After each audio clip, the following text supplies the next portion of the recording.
జై బాపు, జై భీమ్, జై సంవిధాన్. ఇది రాహుల్ గాంధీ గారు కాంగ్రెస్ పార్టీ నినాదం.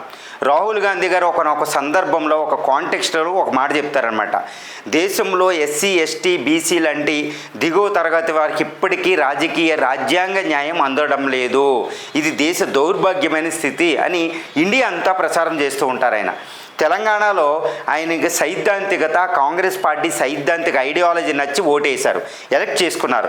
రాహుల్ గాంధీ గారు కూడా సెంట్రల్ లైబ్రరీ వచ్చారు, పేద విద్యార్థులకు సమన్యాయం నేను చేస్తానని చెప్పారు. కానీ తెలంగాణ రేవంత్ రెడ్డి గారి మాట మీరు వినాలి. రేవంత్ రెడ్డి గారు, మీరు బాధ్యతల్లో పడిపోయి జపాన్ వెళ్ళి అక్కడికి వెళ్ళి తిరుగుతుంటే తెలంగాణ పబ్లిక్ సర్వీస్ కమిషన్ ఉన్న త్రయం ఉంది. ఆ త్రయం ఎవరంటే అంతకుముందు మహేందర్ రెడ్డి గారు, ఓకే, ఎక్స్ పోలీస్ బాస్ అయినా పోలీస్ బుర్ర ఉపయోగించేశారు. తర్వాత ఇప్పుడు బుర్రా వెంకటేశం గారు ఐఏఎస్లో నైపుణ్యం వచ్చేసింది, రిటైర్మెంట్ లాస్ట్లో. ఈయన మామూలుగా లేదు, ఓకే. తర్వాత నికోలస్ గారు, ఈయన ఎక్కడి నుంచి కన్ఫర్ట్ అయ్యేసేయాలి ఎలా అయ్యారో. కానీ ఈ ముగ్గురు ఏంటంటే సిస్టమేటిక్గా ఆర్గనైజర్గా కాంగ్రెస్ ఐడియాలజీని కొడుతున్నారు వీళ్ళు, ఓకే. ఒక రాజ్యాంగబద్ధ సంస్థ రాజ్యాంగాన్ని స్ఫూర్తిని పరిగణించాలి, స్ఫూర్తిని ప్రొటెక్ట్ చేయాలి కదా. ఈ స్ఫూర్తి అనేది వాళ్ళకి తట్టదు, వాళ్ళ మోటివ్ ఈజ్ ఇంపార్టెంట్.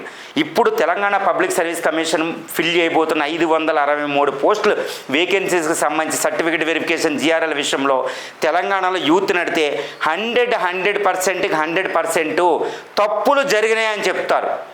అంటే రాజ్యాంగం ప్రజలే కాబట్టి రాజ్యాంగమే ప్రజలు, ప్రజలే రాజ్యాంగం అనేది కాంగ్రెస్ ఐడియాలజీ, ఇది సైద్ధాంతికత, okay. Doctor BR Ambedkar, Mahatma Gandhi, Abul Kalam Azad, Rajendra Prasad, Nehru ఇలాంటి వాళ్ళు ఏం చేశారు ఇక్కడ?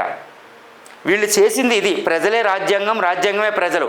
ఈరోజు ప్రజల్ని, తెలంగాణ ప్రజలను అడిగితే, తెలంగాణ యూత్ని అడిగితే, నిరుద్యోగులను అడిగితే ఈ తెలంగాణ పబ్లిక్ సర్వీస్ కమిషన్ ఈ ప్రభుత్వాలు ఏం చేశారంటే దాన్ని అపవిత్రం చేస్తున్నారు. రాజ్యాంగబద్ధ సంస్థని మొత్తం ఫ్రాడే. ఎందుకంటే పీపుల్ నమ్ముతలేదు కాబట్టి. మిమ్మల్ని పీపుల్ నమ్మని రాజ్యాంగం ఉండకూడదు. పీపుల్ నమ్మకపోతే రాజ్యాంగం ఉండదు. పీపుల్ నమ్మకపోతే ఒక వ్యవస్థ పనిచేయదు. ఈరోజు మీరు తెలంగాణ పబ్లిక్ సర్వీస్ కమిషన్ పెట్టిన గ్రూప్ 1 563 పోస్టుల రిక్రూట్మెంట్ ప్రాసెస్ మొత్తం వాళ్ళు ఎవరూ నమ్ముతలేదు. అలా యూపీఎస్సీ నమ్మకుండా ఉంటారండి? అసలు యూపీఎస్సీలు వాళ్ళు నమ్మకపోయి యూపీఎస్సీ బాగా పెడుతుందిరా, నువ్వే తప్పు చేసి ఉంటావు పోరా అంటారు. యూపీఎస్సీ తప్పు చేసేసింది, నాకు ఇచ్చేసింది అంటే తల్లిదండ్రులు కూడా సొంత అన్నదమ్ములు అందరూ తిడతారు. అరే యూపీఎస్సీ ఎప్పుడు బాగా చేస్తారా, 70 సంవత్సరాల నుంచి అద్భుతమైన క్రెడిబిలిటీ ఉందిరా, రాజ్యాంగాన్ని అప్హెల్డ్ చేస్తా, సామాజిక న్యాయాన్ని ఫాలో అవుద్దిరా, అది ఎంత సీక్రెట్ మెయింటైన్ చేసినా ఒక నమ్మకాన్ని ఎక్స్ప్రెస్ చేస్తారు. తెలంగాణ పబ్లిక్ సర్వీస్ కమిషన్ ఎందుకు నమ్మకం వ్యక్తం చేయడంలే? మీరు కావాలని ఈ త్రయం ఏం చేస్తున్నారంటే ఈ దుష్టత్రయమే. వీళ్ళు అసలు ఉండకూడదు తెలంగాణ పబ్లిక్ సర్వీస్ కమిషన్లో. రేవంత్ రెడ్డి గారు వీళ్ళు ఏం చేస్తున్నారంటే ఒక సిస్టమేటిక్గా కాంగ్రెస్ ఐడియాలజీని అటాక్ చేస్తున్నారు. మీరు సమీక్ష చేయాలి రేవంత్ రెడ్డి గారు. ఒక కంపల్సరీ మీరు సింపుల్గా ఇంటెలిజెన్స్ రిపోర్టులు తెప్పించుకోండి, ఈ రిపోర్టులు తెప్పించుకొని ఎవరైనా నమ్ముతున్నారేమో చూడండి. మీ చుట్టూ ఉన్న వాళ్ళని కాదు.